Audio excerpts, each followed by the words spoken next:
Hello and welcome to Community Topics, number 4 of Dualistic Unity. I am Jesus and God and you and everyone and everything and every organism and semblance of awareness that's ever been and ever will be, identifying as Andrew for the sake of convenience today.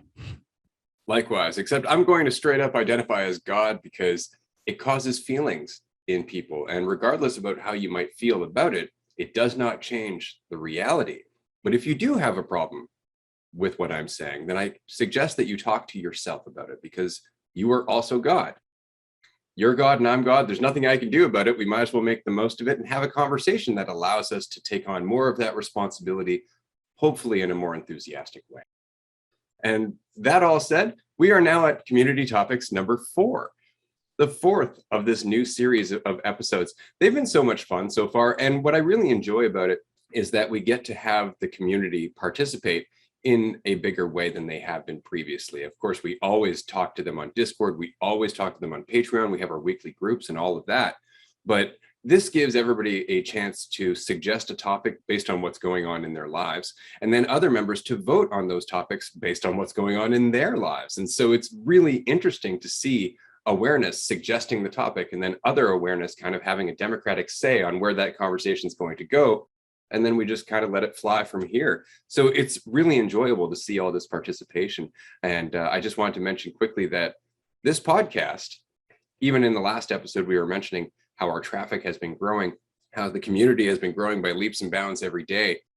A month ago, we passed 2,000 plays in a single day for this podcast, which was huge for us. A week ago, we passed 3,000 plays in a single day, which was huge for us. Today, upon recording this, we have passed 5,000 plays. This community is growing by leaps and bounds. The ripples are increasing and the pond is changing. It's very exciting. And I wanted to say thank you to everybody who's been joining us. If this is your first episode, I do encourage you to go back to season 1, episode 1, because it's a long journey. And some of the things that we talk about on here may not make sense if you don't. I can fucking feel it, man. I can feel the shifts as the shift, being the shift, being a part of the shift, talking about the shift. It's all me. It's all you. And it's crazy that looking at even the graph that you shared, I saw the email where you patched it together, and it was like the first. So funny, people get so caught up in like trying to get to a place before they even do anything. And what was it, like our first 4 months are basically like a completely flat line. It was like all of 2021 was a completely flat line. It was like, I don't know, 10, 50, 70 plays in a day here and there, up and down, depending when we posted. And then it just like starts to take off a little bit. Then it starts to take off a little more. And now it's just the last week has been like almost a vertical line. And it's so incredible to see that with our shifts, with what I've been seeing on social media with people, talking about it more, resonating more with it, the podcast goes along with it because it isn't something we're doing. It's just something that's being done by what is. It's entirely necessary for the mentality that we all are and that we all embody, is just the conversation to be had, the recognition that you are not what you think you are, the recognition that the ideas that you cling to for a false sense of certainty are never, ever the truth. That's it. That's all we're ever saying. So I'm just happy to be here, as I say so often, and I'm happy you're here with us, and absolutely loving the community topics also. And it's really cool to be able to get people involved. And also our podcast has always been like very unstructured. It's kind of cool to have, toss in a little bit where we can involve the community, and then also have something that I can go back when someone's like, oh, I'm having a tough time with this decision. And I'm like, oh, we actually talked about this for 45 minutes a couple of weeks ago on community topics number, whatever it was, 2 or 3. So anyway, today we're talking about feelings and overanalysis. So I guess to kick things off, Ray, I'm curious, are feelings always valid? Feelings and emotions, I guess. And what are your initial thoughts on both? I think that that's a tricky question, because so often we don't allow a feeling to be what it is. We immediately translate it according to our need to identify, and that changes the nature of the experience. It changes the nature of the feeling. And so we're really not talking about the feeling itself so much as what we've done with it.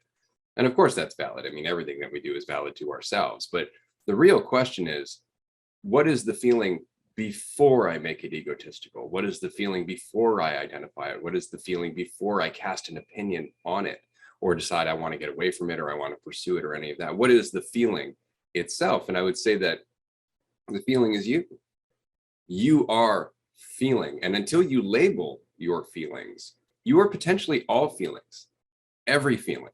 Because in the here and now, you could potentially have any perspective you want about yourself and your relationship with the here and now. So all feelings, all perspectives of your relationship exist, from afraid to happy and joyful, from feeling separate to connected. They're all here and now. And until you choose a perspective of yourself or feeling, which is what you are, it just is, whatever it is. And that means all of it. It's all in there. That's the thing. This is why it's so important to remember, when you are being present, that you are going to go through a whirlwind of emotions in the present. But it's not until you resist it or you attach to it that it starts to have any sway on you, really. Otherwise, it's just informing your emotions. Otherwise, it's just a part of what you are embodying at that time. This is something Krishnamurti said, that we are never angry. We are the embodiment of anger. So our feeling is another way of trying to describe what we are, because we are our feelings from moment to moment. But again, it's really important, as with recognizing I am God, to recognizing that when I say that, I'm not talking about my self-image. So in the same thing, when we're talking about feelings, it's important to recognize that we're not necessarily talking about the feeling so much as our interpretation of that feeling, which is a different animal entirely. I find it interesting how often people will experience a lot of feelings frequently, like sadness, for example, and then it becomes their identity, even when they're not feeling sad. And like you were saying, we're not, you're not a sad person. You're just embodying sadness in the moment, and you have the potential to embody any feeling or emotion in the moment. But as soon as you attach to it, as soon as you make it a part of you, it's almost like it's like you seek it out, or you look for, you almost want to reinforce your idea of yourself as being a sad person. So even though that's not necessarily the one that a lot of people would be like, you can choose any emotion, what do you want to pick?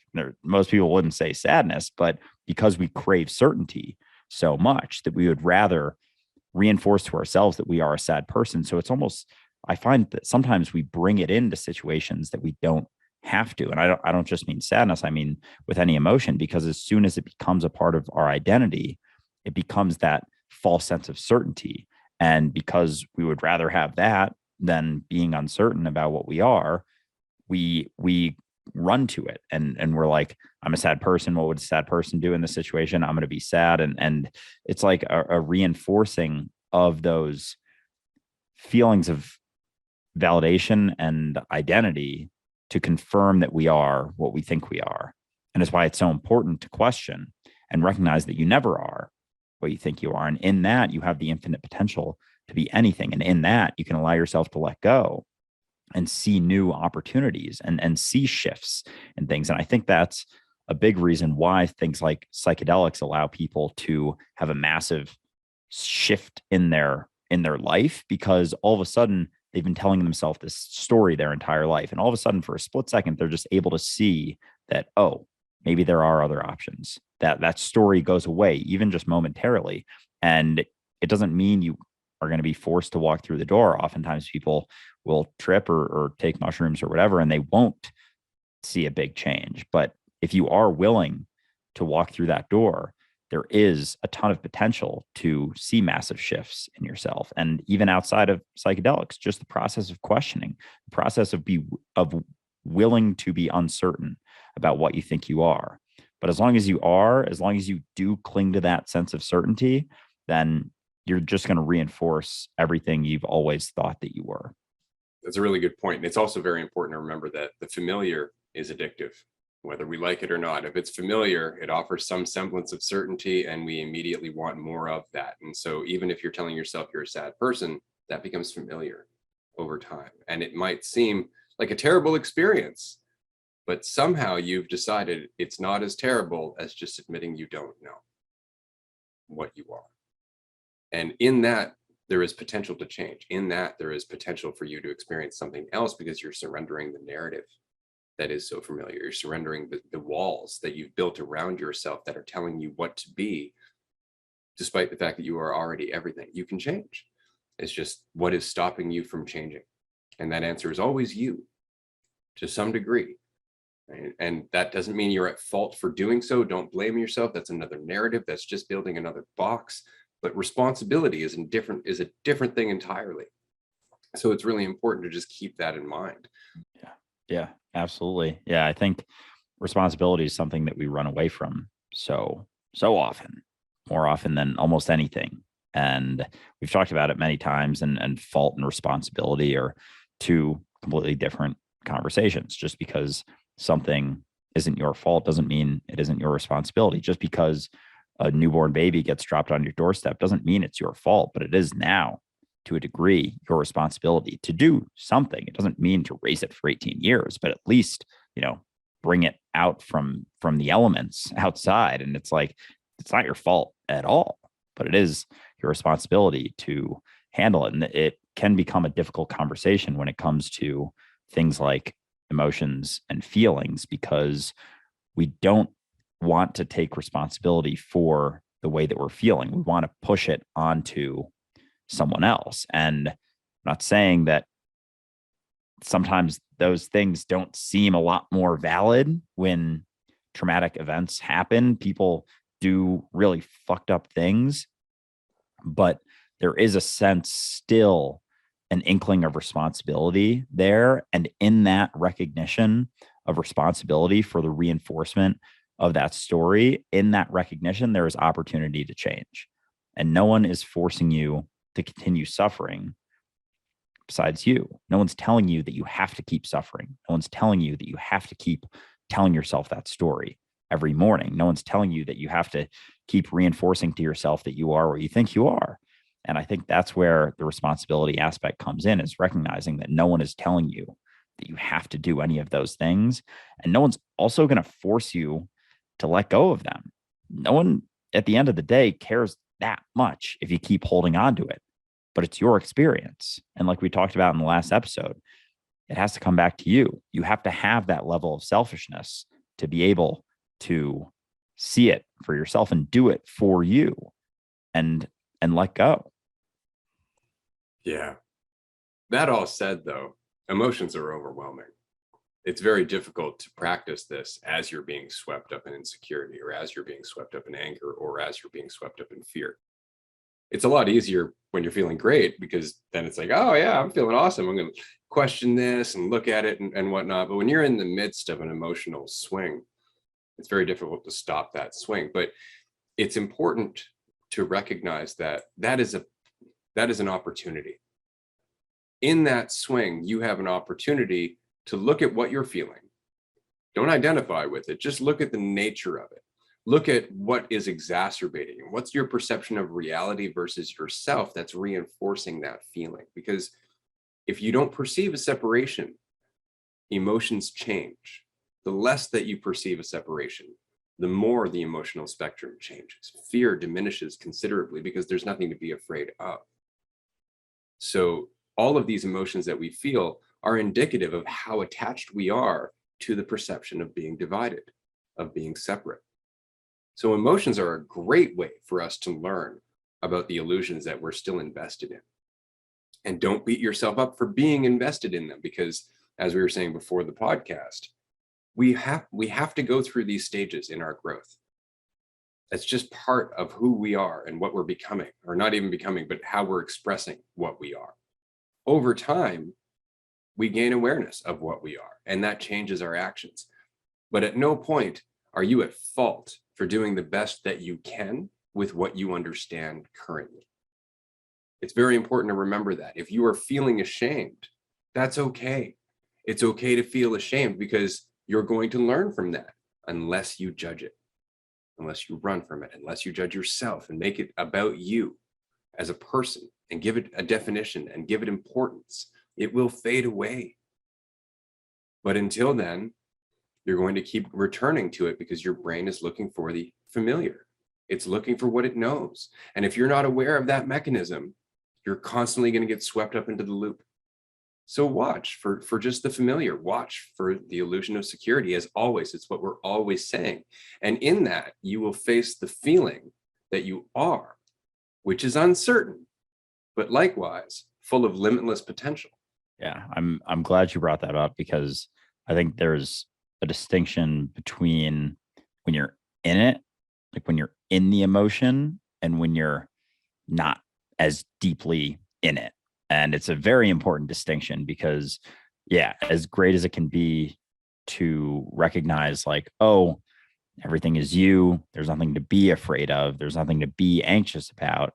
It's like, okay, well, yeah, but what if I'm feeling anxious right now? Because then that sort of advice would push someone to be like, I shouldn't be feeling anxious because I am everything and there's nothing to fear and I've always been and always will be and blah, blah, blah, blah, blah. But that's going to build up resistance, because that's going to make you think that you shouldn't be feeling what you're feeling. So it's a very important distinction, because whenever you're feeling that thing, there's nothing wrong with that. At the end of the day, there are no bad feelings. There's nothing ever wrong with what you're feeling. And that was one of the most helpful things for me to recognize, was that there are no bad feelings. Like, that's it. Like, none of them are bad, because as soon as you label something as bad, as soon as you label anxiety, fear, worry, nervousness, anger as a bad thing, you're going to try and resist it. You're going to try and force it to go away. And through that resistance, you keep it around. You're giving it so much attention that it's like, go away, go away, go away. It's like, what you resist persists. One of my favorite quotes. And so as soon as you label something as bad, you will resist it. That's just how it works. Like it because you don't want to feel bad. But as long as you see that, like we were talking about in the first part of the episode, when you start to feel it, there's nothing bad about it. And you don't have to add on an additional layer to the feeling that you're feeling. The feeling is just what it is. It's not bad. It's not good. It's just something that you can feel. It's something that you're embodying. So you don't have to label it as bad. And I think letting go of that will let go of the resistance. And through the letting go of the resistance, it doesn't stay around as much, because you're just there in the feeling it. Yes, it's uncomfortable, absolutely, but it isn't bad. There's nothing wrong with you and nothing wrong with you feeling it. So as long as you're in the shit with it, accept it, recognize there's nothing wrong with it. I promise it will pass significantly more quickly than you trying to grab it and, suppress it and force it to go away. Yeah, trolls are a really good practice for that. I rather enjoy trolls online. Andrew posted a video recently on Instagram about God. It's a conversation between a believer and somebody who recognizes that we're all God. Great video, lots of solid points. But of course, people have very strong feelings based on how they identify, and based on how committed they are to that identity. Those strong feelings often come out as anger and frustration or derision. And so right there, you are dealing with another part of yourself, and it is judging you, it's lashing out, it's trying to protect that illusion. And there is an excellent practice there, because you can get riled up by that. You can feel intimidated by that. You can get angry about that. You can let them sway you or influence your emotions from one way or another. But if you look at it for what it is, it's an excellent opportunity to practice non-attachment and play and creativity and communication. If you can just remain unattached to the feelings as they go by, because nobody likes it when somebody says something negative about you and in an attempt to put you down. But you won't care if you don't identify with it. And that's the practice.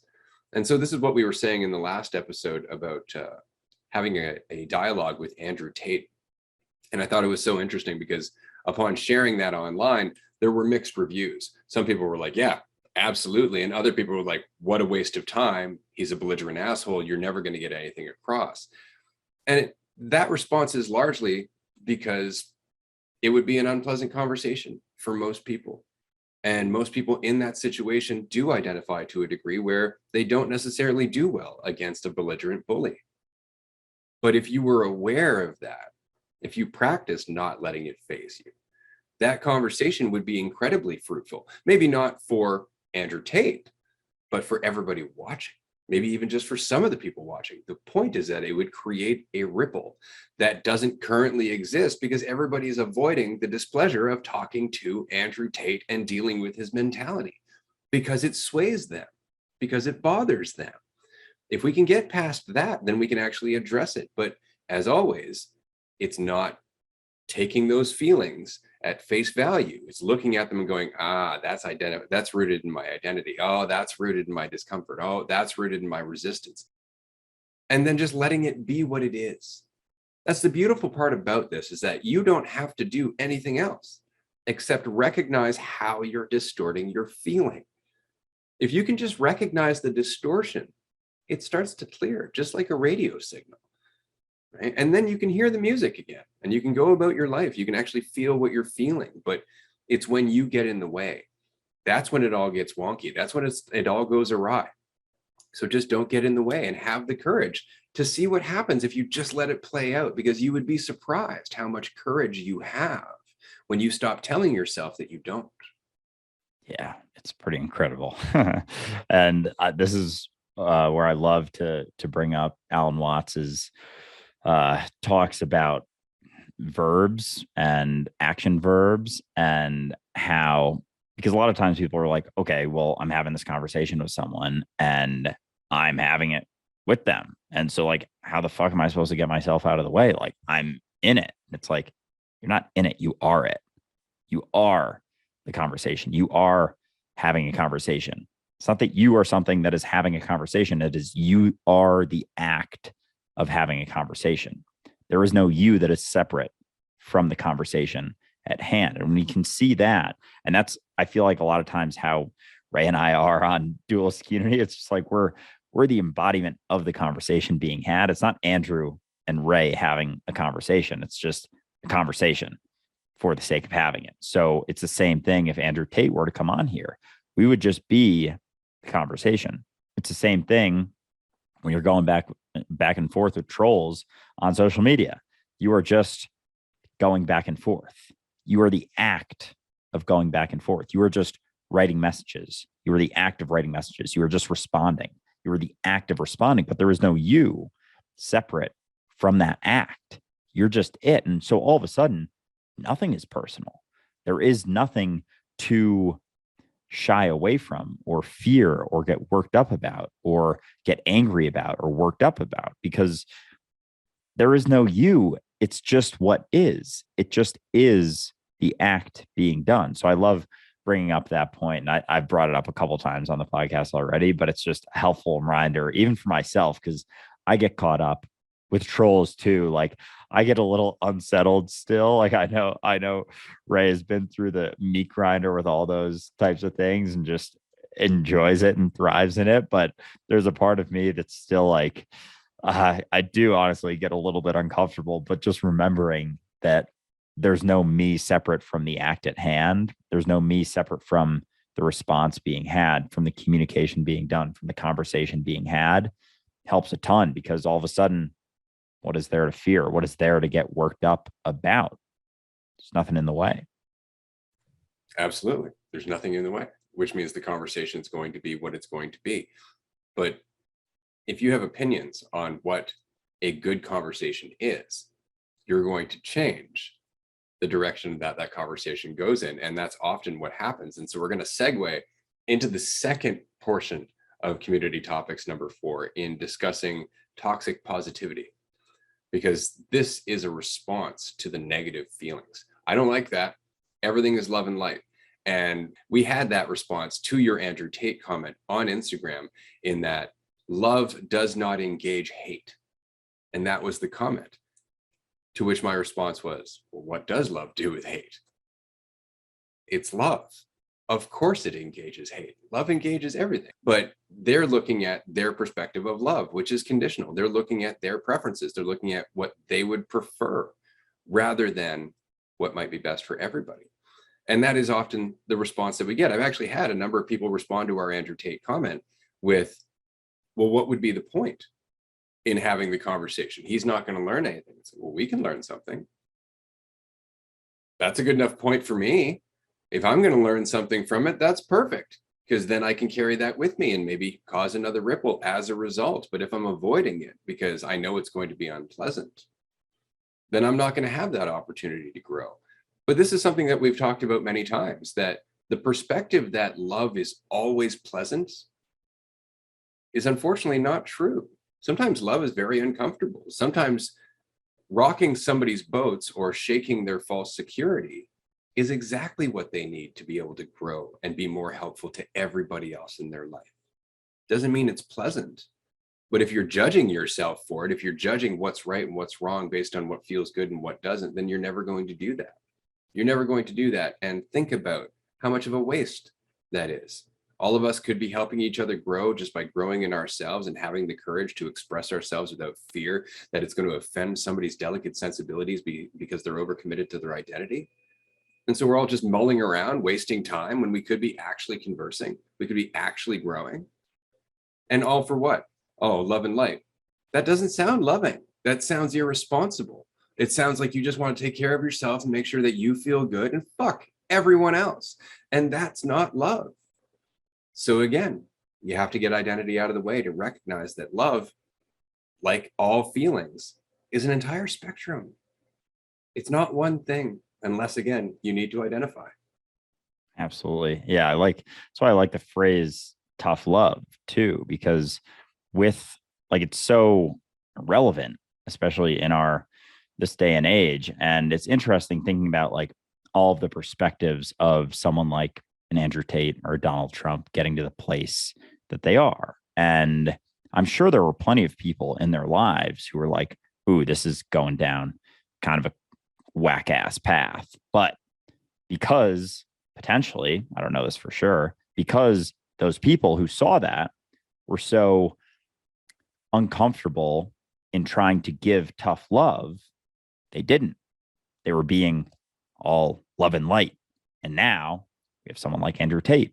And now people don't even want to converse with them because it's gotten so far. And there's a process that gets them to that point. And do you not recognize that process has to do with the same sort of shit we're talking about now? And now it's gotten to a point that people are so uncomfortable that they don't want to question it at all. They just want to shut it down, just silence them, just not let them speak anymore.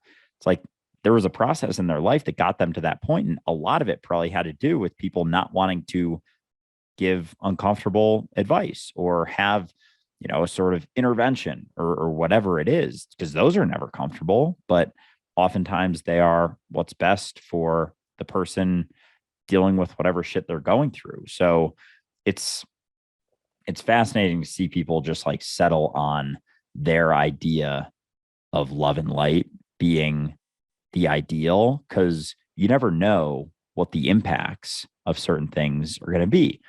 Take my buddy Phil Goodlife, or Phil Good. I don't even know what his last name is, but I've got, I don't know if you got this message, Ray, and he told me, or I got this message, but someone messaged us about how they had a one-on-one with him and he totally screwed him up.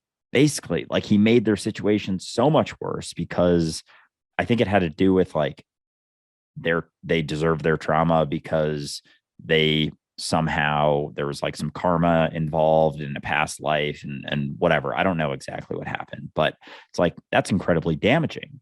But because everyone's so concerned with being all love and light in the public eye and not questioning someone like that who has some crazy narratives and some crazy beliefs that they cling to and beliefs that they're going to have this empire and need for a bunch of followers to build that empire for them and to be looked up at.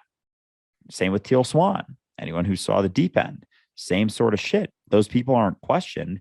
And look, they are doing damage out there. So who's to say that questioning them and not be giving some tough love or not embodying love and light towards them isn't long term having a more love and light impact on reality, on myself as reality, as existence itself. Like, we never know the implications. And that's why sensitivity to the moment is so important, and letting go of the rules and the morality and the beliefs about the right and the wrong thing to do, and that being the objective truth, because you never know what the right or the wrong thing to do is. All you know is where you're at right now. So as you build a sensitivity to that, things get a little bit clearer and you let go of all of those rules, and all of a sudden you're flowing with reality again. But as long as you hold on to those and those beliefs about everything has to be positive and love and light all the time, you have no idea the damage you may be causing. Unfortunately, that is very true. And it's the reason that I took my life coaching business so seriously for so very long, because upon getting into life coaching, it really dawns on you the responsibility and the role that you're playing. You can't just be out there willy-nilly trying to self-soothe or self-validate without causing some destruction, because you're not actually listening to that person. And it's just important to recognize that in general. I was having a call with somebody, I think it was last week. It was a great conversation. They've been listening to the podcast for a while, but we've never had a chance to talk one-on-one. And so we went through the entirety of our session. And then towards the end, they asked, how do I deal with the loneliness? How do I deal with this feeling of being alone? And I know from past therapy, and I know from being in the motivation industry, and I know just from watching other content creators, that typically it would be, here, this will make you feel better. My response was, I can say something, but you may not like it. And they said, well, give it to me, because that's what I'm here for. Got to respect that. And my answer was, you're always alone. You can't avoid that.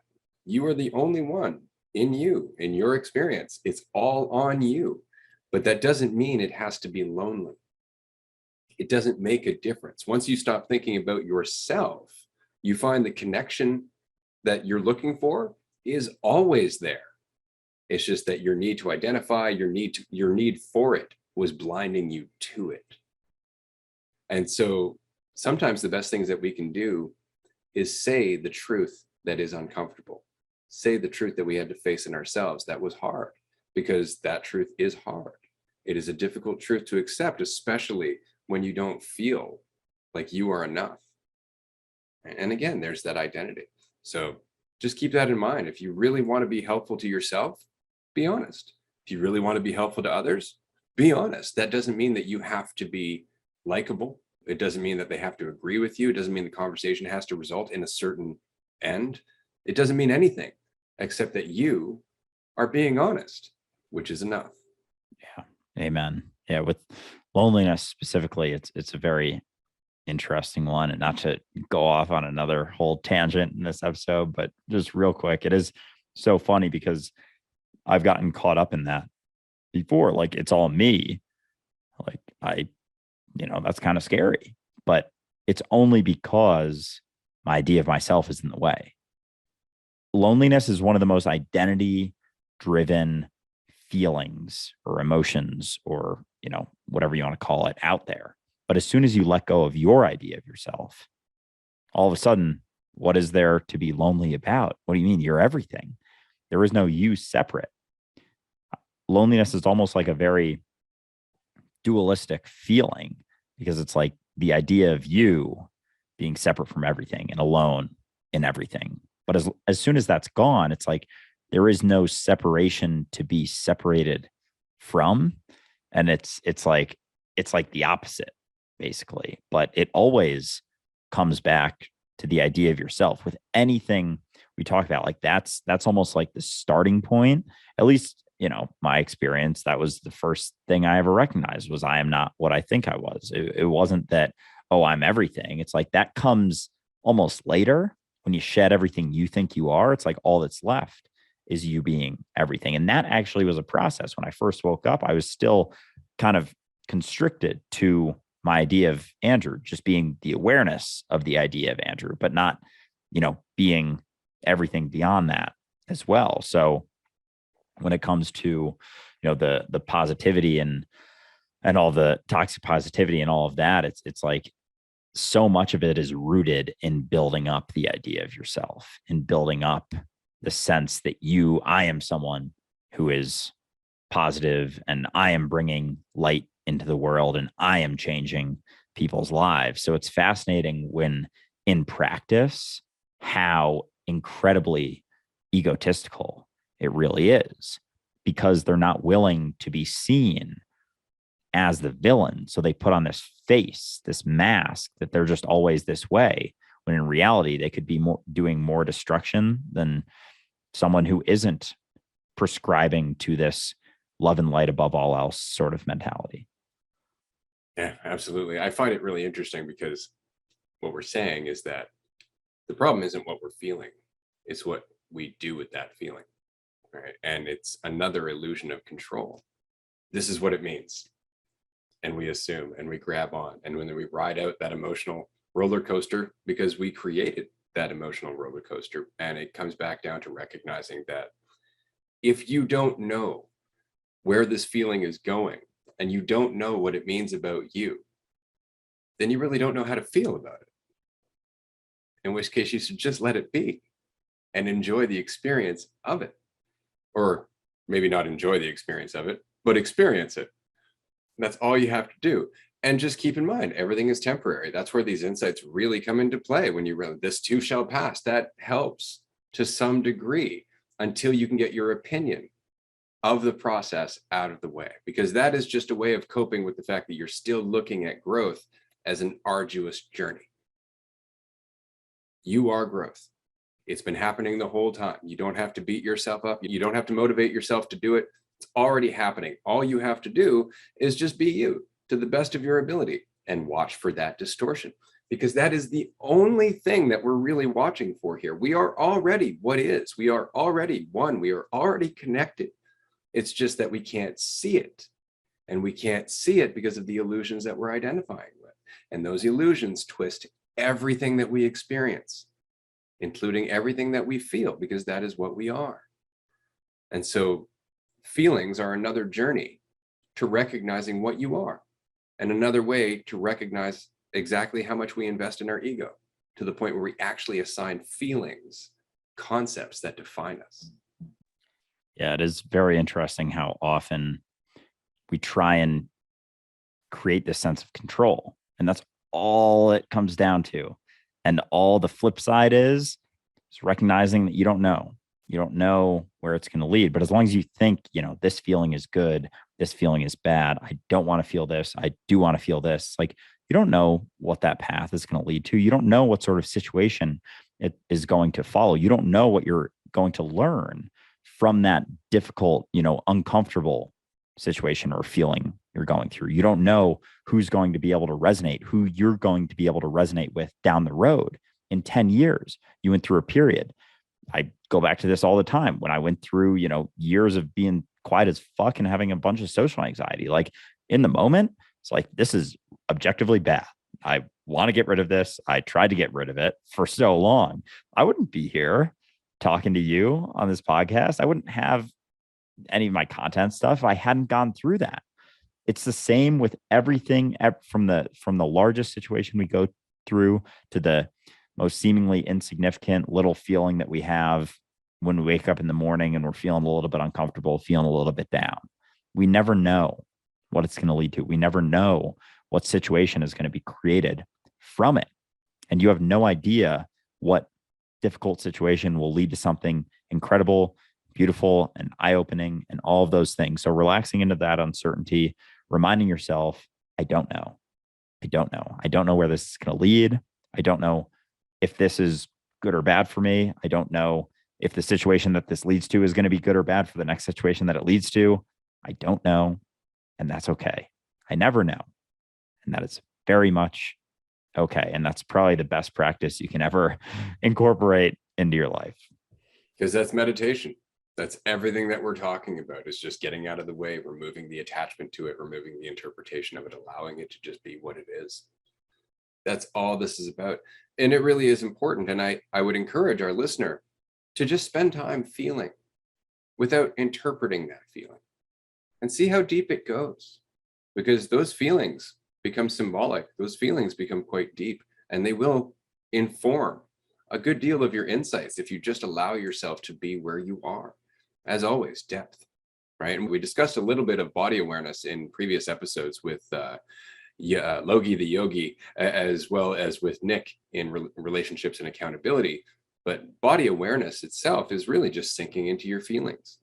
We tend to think of it as the feeling of the body, but that is also superfluous. It's really just the feeling, right? And so everything comes back to sinking deeper into what is already you, what is already happening, what is, without your distortion, without your interpretation. That's it. And there's no other way that we can really educate anybody about feeling or emotion or anything else besides that, because I could describe how I deal with feelings. That's not going to help you when you're dealing with yours, because then you're going to think, oh, I should do what Ray does. And that's not the case. You're already doing what Ray would have done because you're me. So that's something to keep in mind, that just let it be and practice that. There are all kinds of ways to do so. You can go out to the bush, you can sit in the backyard, you can stand and do a meditative pose. I like this one where you just stand, you put your arms out in front of you like you're hugging a tree, and you just hold it there for 5 to 10 minutes without opinion, without thinking about the fact that it hurts, focusing on the feeling of tension that you get, relaxing that tension, then feeling the energy as it's flowing through your body. And I say energy, but that's another concept, which you will discover if you just allow yourself to sink into feeling. And if you want to talk about this in greater detail, I would love to do so, but I will say this, electronically over a podcast where we are not in the same room, it is quite difficult to really explain or really explore this insight. So if you would like to, because it is something I'm quite fond of. I've practiced Reiki, I've practiced martial arts, I've practiced all kinds of different ways to focus on the present of what I am, of who I am in the here and now. I would be happy to explain, and I would be happy to even teach some of those methods to you at the upcoming retreat, because we're going to have 8 days to go through this stuff. I will be teaching some Wing Chun. My wife will be there doing some Reiki. This is going to be a chance for you to dig deep into the moment that you are. So if you can make it, we would love to see you. You definitely won't regret it. Absolutely. Yeah. I say it every time, but couldn't be more excited. I as much as I don't like to think about stuff in the future too much, I am very fucking excited for that thing. But yeah, I mean, the last thing I'll say on this that has probably been most helpful for me when it comes to feelings and emotions and opinions about whatever I'm going through is that nothing is ever bad and nothing is ever wrong. There's nothing wrong with you. There's nothing bad about you. There's nothing bad about what you're feeling. It just is what it is. And the more often and the more quickly you can let go of your opinions, question your opinions about whatever it is you're going through, the more quickly it will pass through you, the more quickly you will see opportunities to experience something else, the more quickly you will get out of the loop of the story you keep telling yourself about the way that you're feeling, because the way that you're feeling is how you're feeling, and it is what it is, and it is neutral. As uncomfortable as it may be, it's never bad and it's never wrong. You're never wrong, and there's nothing ever wrong with you. So perfectly said. As always, relax, pay attention, and be yourself, which are all the same thing. And on that note, we are going to wrap up community topics number 4. This has been a fun, fantastic conversation. I've really enjoyed it. Thank you, Andrew, as always, for going through these concepts and these insights with me, with the audience. I just wanted to say, because I know we just passed a celebratory episode about our first conversation a year ago. We have our anniversary of the podcast starting in about 3 weeks. So that's exciting as well. We're going to be talking all about this in the upcoming group chats on Patreon. If you can join us, you're not going to regret it. It's only $5 a month, and you get to chat with us for 2 hours pretty much every week. You also get access to a whole ton of exclusive content. I think there's about 100 extra hours of content discussions on our Patreon right now. So it's a hidden gem for sure. That's it for this episode. And unless, Andrew, you have anything you'd like to add? Nothing more to add. Just looking forward to next week's group chat. Likewise, likewise. And I just want to remind our listener that if you would like to suggest a topic for the next Community Topics episode, please do so on our Discord or in our Patreon. Patrons, of course, get priority voting. Each of their votes count for 2. So if you want to sway the election, that's the best way to do it. And of course, we'll see you next week for episode 10. Bye, everyone.